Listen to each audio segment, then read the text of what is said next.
Elon Musk உலகத்திலே number 1 பணக்காரராக மாறியிருக்கார். அவரோட சொத்து மதிப்புங்கிறது $1 trillion.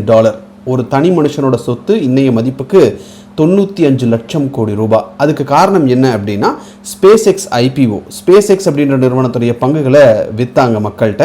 ஏறக்குறைய ஒரு 55 கோடி ஷேர்ஸை விற்றாங்க. ஒரு ஷேரோட ப்ரைஸ் அப்படிங்கிறது $135. இதன் மூலமாக ஒரு $75 பில்லியன் ரைஸ் பண்ணியிருக்காங்க. இந்திய மதிப்பில் ஏறக்குறைய ஒரு 7 லட்சம் கோடி ரூபாய்.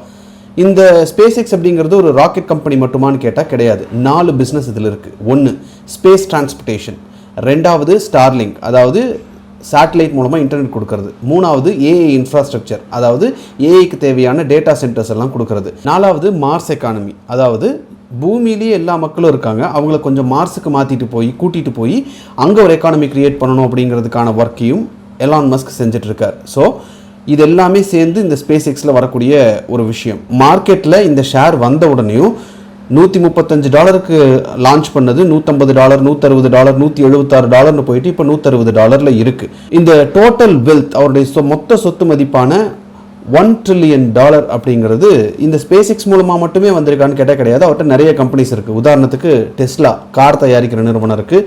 ஸ்பேஸ் எக்ஸ் இப்போ ஐபிஓ வந்த நிறுவனம். 2வது எக்ஸ், 3வது நியூராலிங்க். இந்த மாதிரியான நிறுவனங்கள்லாம் வச்சுருக்காங்க. அதில் அவர் வச்சிருக்கக்கூடிய ஷேரோட மதிப்பு மட்டுமே $1 trillion, which is இன்னைய மதிப்புக்கு 95 lakh crore. இதன் மூலமாக தான் உலகத்தினுடைய நம்பர் 1 பணக்காரராக எலான் மஸ்க் இப்போ மாறியிருக்கார்.